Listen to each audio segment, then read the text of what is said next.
president of victorious Tamilaga Vetri Kazhagam, and to the members of his party on their resounding victory in the recently concluded Tamil Nadu Legislative Assembly elections. TVK Vijay అని చెప్పి ఆయన డైరెక్ట్గా tag చేశారు. So నిజంగానే ఇక్కడ రజనీకాంత్ విషయంలో కూడా మాట్లాడాలి. Rajinikanth is a Thalaivi. డైరెక్ట్గా తమిళ ప్రజలు ఆయన్ని దేవుడుగా కూడా కొలుస్తారు.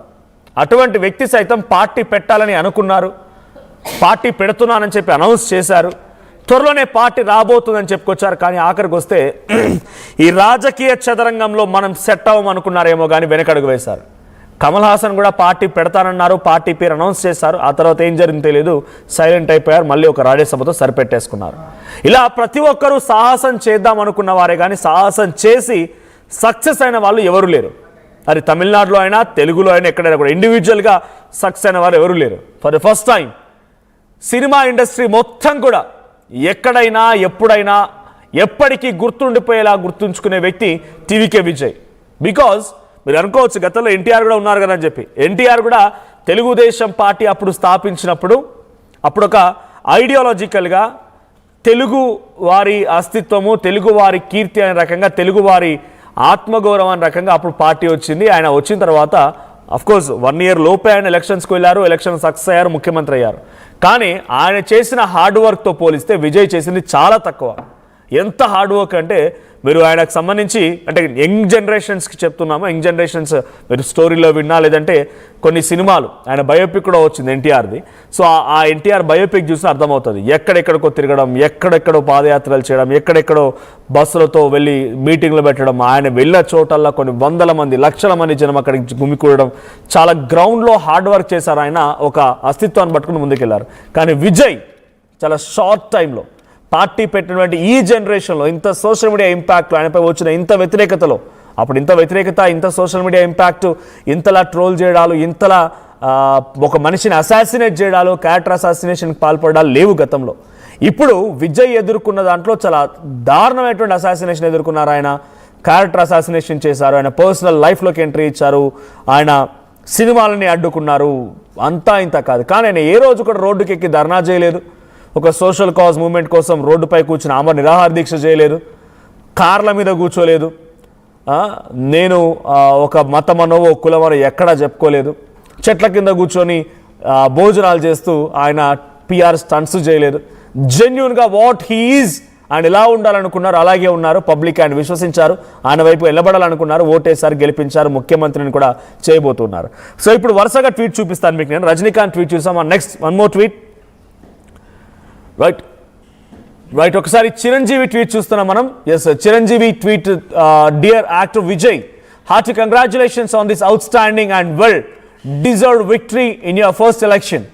మే you continue to inspire, lead and serve with unwavering passion and purpose. My best wishes to you for your public service to the state of Tamil Nadu and its people.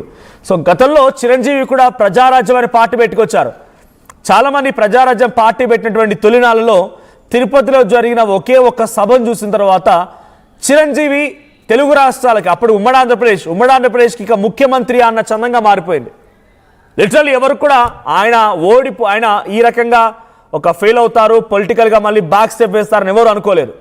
Chiranjeevi ప్రజారాజ్యంతో ఒక విజయం సాధించబోతున్నారు, ముఖ్యమంత్రి అన్నట్టుగా మారిపోయింది. అది సినిమా స్టార్లకు ఉన్నటువంటి stardom, ఈజీగా పబ్లిక్లో recognition వస్తుంది, ఆల్రెడీ కొంత గుర్తింపు ఉంది కాబట్టి పబ్లిక్ ఈజీగా యాక్సెబుల్గా అంటే గుర్తుపట్టగలుగుతారు. ఆ తర్వాత ఆయన వచ్చారంటే ఆయన చూడడం కోసం కొన్ని లక్షల మంది ఎగబడతారు.